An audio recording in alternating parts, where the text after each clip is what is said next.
Thanks for joining us here on Regional Radio Sports. Glad that you can hop along, and a special thanks to everyone here at Bethel University, Luke Schrock, along with Tanner Camp. Thanks to me and all of our team here putting on a very special media day. We're going to continue on our conversations as well as our viewing for those of you watching here today. Two young men who really made an impact in the here on this in the Mishawaka campus. Tim Noeding, the NAIA Men's National Soccer Player of the Year, helped Thiago Pinto's team win the national championship. Also, and I'm going to hope I don't mess this thing up because I'm really good at that, is Piero Sabroso. Did I knock that one out of the park? You did. I did. All right. I scored one for me. Now the good thing about it is Piero is I'm just going to say Piero from here on out. So we're good to go. Tim, great to see you, man. I know that this is you've had a chance to kind of digest all this stuff. And I want you to take me back for both of you. This is the open question for both of you. Why did you want to come to Bethel University to begin with and play for Coach Pinto? Tim, let's start with you. Why did you want to come here? I mean, first of all, initially I wanted to come to America to study and play at the same time because that's not really possible in Germany. But once I had the conversations with Coach Thiago, I just felt that's the right school. I have a Christian background with a Christian family, and just the culture, the way Thiago is, his personality, even just 1-2 conversations. I remember we were talking with my brother, me and him, and was just right away I felt like that's the right thing to do. Piero, how about you? Why did you come from halfway across the world to Mishawaka, Indiana?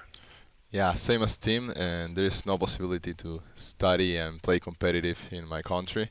So here I got the opportunity, and I saw that Bethel was like the past champions of the conference, the past champions of the regular league. They made it like to nationals, so it was a really competitive place. I wanted to help and provide my skills, my experience, and my leadership, whatever. I wanted to help, and I think I landed in a great place. In hindsight, that you made that decision, now we're going to go to fast forward.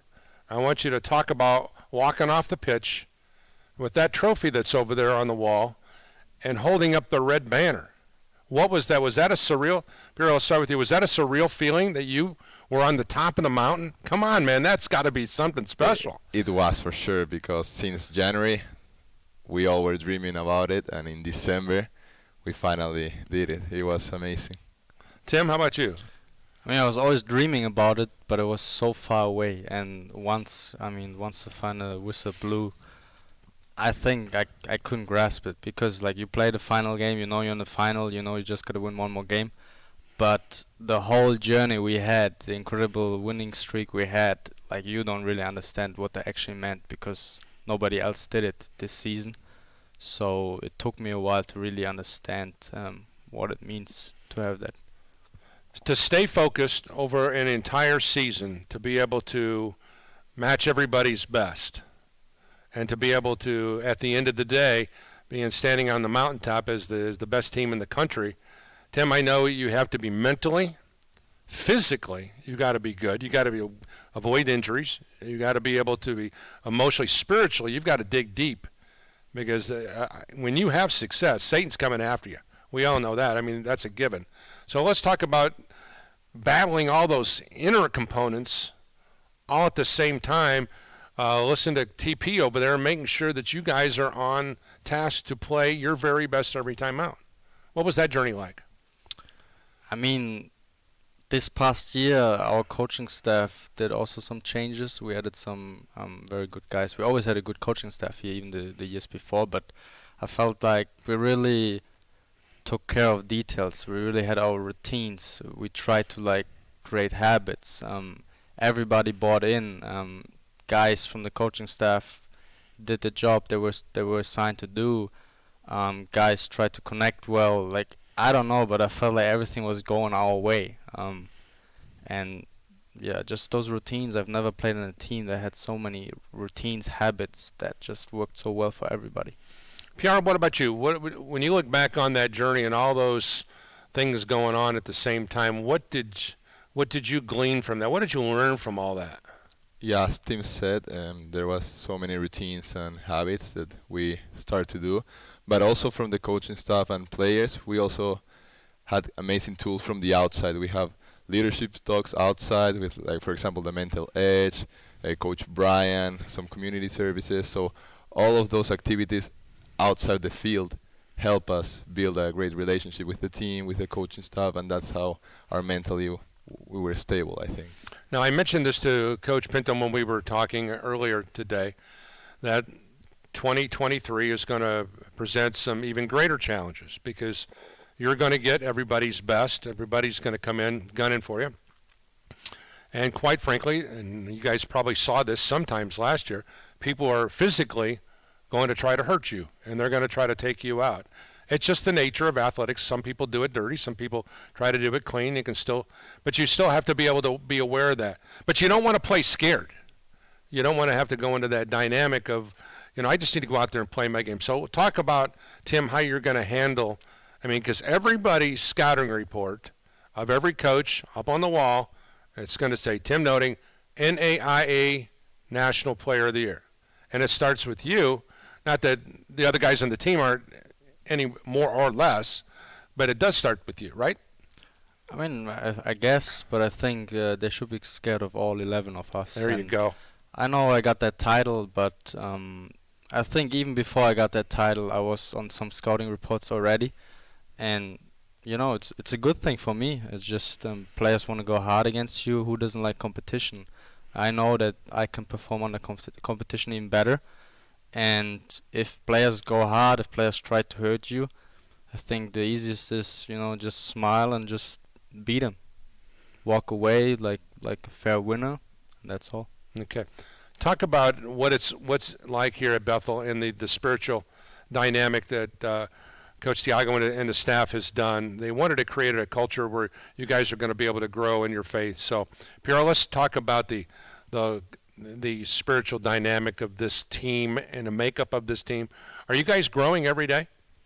I do think that we are growing every day. I've seen even clear examples of some of my teammates that were far from that side, and now they are getting into it, and it's healthy for him. It's healthy for all of us. As a group, I think we grow. And clear example of this is 3 days ago, we went all together to a Granger Community Church, and then it was such a great time. We found peace. We were really relaxed, and great team bonding. Mm-hmm. Who else on the team, Tim, you think that say, hey, listen, this guy's got to really step up. This guy can have a monster year for us. This guy can take us to the next level. Who else on this team that people need to be really concerned with if you're an opponent? That's a good question. I think we have very good players coming in. I don't want to name a player, and I've seen them twice already.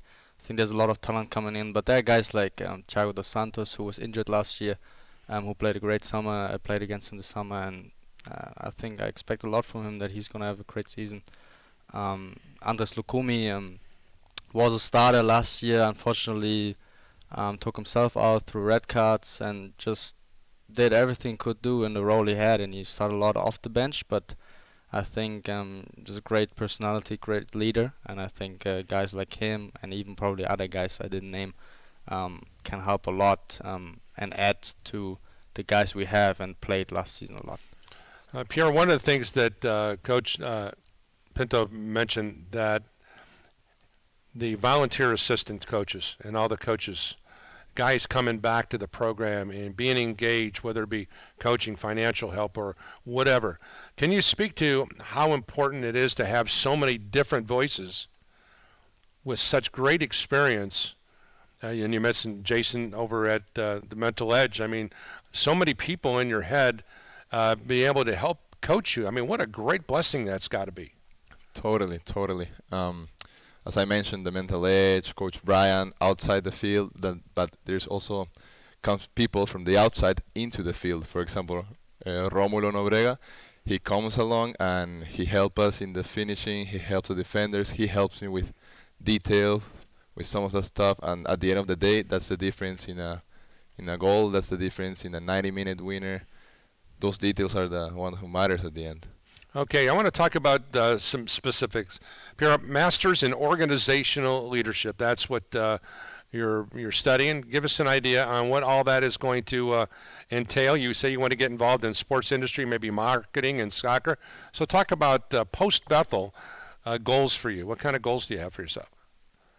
So after I finish my undergrad, I want to do a master's in organizational leadership. I think it's a topic that I really like and I'm interested. But always after my studies, focusing in the sports industry, maybe some marketing and leadership and team. Give us an idea of what kind of a culture shock it was for you to leave Peru to come to the States. Was it a significant shock for you? Because I talked to a lot of international athletes, and some there was no problem at all. Some it was like, whoa. So what was it? Was it a whoa for you, or was it not a big deal? Was the first one was no problem at all. I've lived in Argentina, I've lived in Europe, I've lived in different cities of Peru because of soccer. Sure. So this was a new experience because of soccer, and I completely loved it. So I think it was Tim, really nice. Same situation for you. Was it a big culture coming here and being here as a? Obviously, you guys have got a great. You guys have such a great grasp of the English language. I can tell that there's a little bit of what I consider dialect here, but your English is fantastic.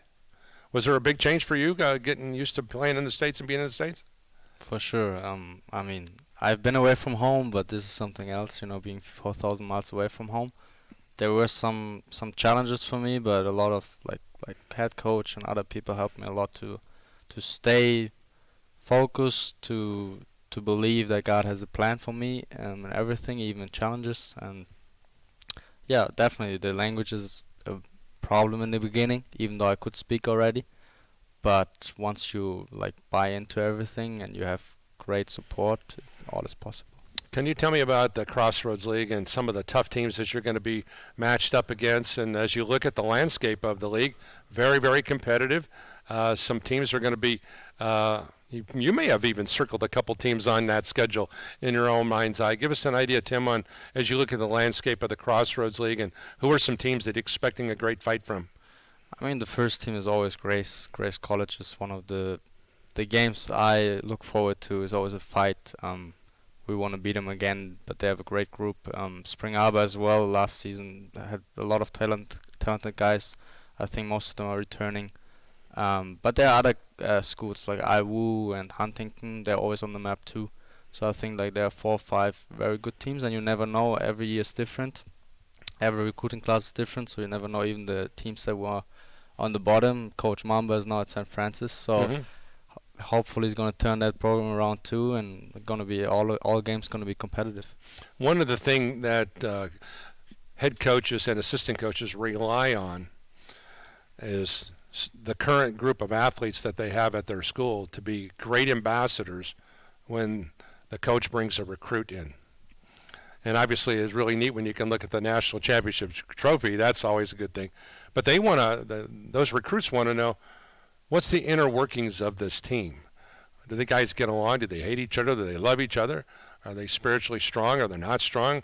So can you, if I'm going to send my son or grandson, in the case, to play soccer here at Bethel, what would he understand about the inner workings of the team if he was a recruit at Bethel? Tim, let me start with you. I think that he will have a lot of resources on the material side, but specifically on the just people side. There's a lot of people that just gonna help him to adjust. Once he really wants to be here, buys in, there are a lot of people who are gonna help. And within the team, what made us successful is that nobody was bigger than somebody else. Nobody was trying to be the man or trying. It's all about me. It was always about the team, and I think that makes a difference at the end of the day, and that's what we're trying to do now in the first days of preseason. The new guys, I hope. I've been in their shoes, and it was not easy. So for us, it's easy now because we return. We know the place. So what we can do, we can just help them and everything they need, that they feel home here as soon as possible. Piero, how about you? When the recruits come to visit with you and get your, quiet time together, what do you want them to know about you and the team? I will want them to know that they are welcomed, that this is not just a regular college team that they play and get the scholarship and then they leave. I think this is a really beautiful process for athletes, especially at Bethel, a program that really competes and cares about the student and the person. So if there is like any recruits coming or something like that, I feel like they will love it. I loved it my first season. I thought it was an average college process, but I got into a professional team, like from people, from mentality, from coaching stuff. Everything was great for anyone that will want to come. Is there a special moment that you can share just between you and me? Some of the craziest thing that Coach TP did during last year's run. Did he do something? Did he go off? Did he get crazy on you? Did he make something like, what is he talking about? Or why did he do that? Was there a special moment you could share just between you and me? I think there are plenty of moments, but if you let me, I'm gonna tell a fun experience. So, talking about team bonding, one day we were on the bus in the national championship week. We were gonna play the semifinal, and it's all team bonding fun. So we were singing a couple of songs. We were kind of rapping, and my mistake, I let a bad word out. And that's not the culture. That's not how we should represent Bethel, because it's not a team. It's Bethel. It's a community. So he got a little bit mad, and then the bus was silent. The day was tough, but at the end of the day, that's the standard, and we should be able to keep it like that. Tim, how about you? Did you have a favorite TP moment during last year's championship run? I mean, I know him now for 3 years, and he's usually pretty calm. But when we played Holy Cross and was 1-1 at halftime, some pants and the ball was flying around. So, yeah, that was one of my favorite. I'm sure him and Omar Gallo, they are great friends and great competitors, and I'm sure those two guys always want to beat each other. So I think I get that, don't you? Yeah, for sure. Guys, it's been awesome hanging out with you today. Congratulations. My one final request is 2 of those national championship trophies look better than 1. That's just me saying. So go win another one, okay? For sure. Trying. All right. Once again, thanks for joining us here today from Bethel University. Thanks to Tim and Piero for joining us to be a part of this particular event here today. For all of us at the Regional Radio Sports Network, I'm Paul Condry. God bless you all.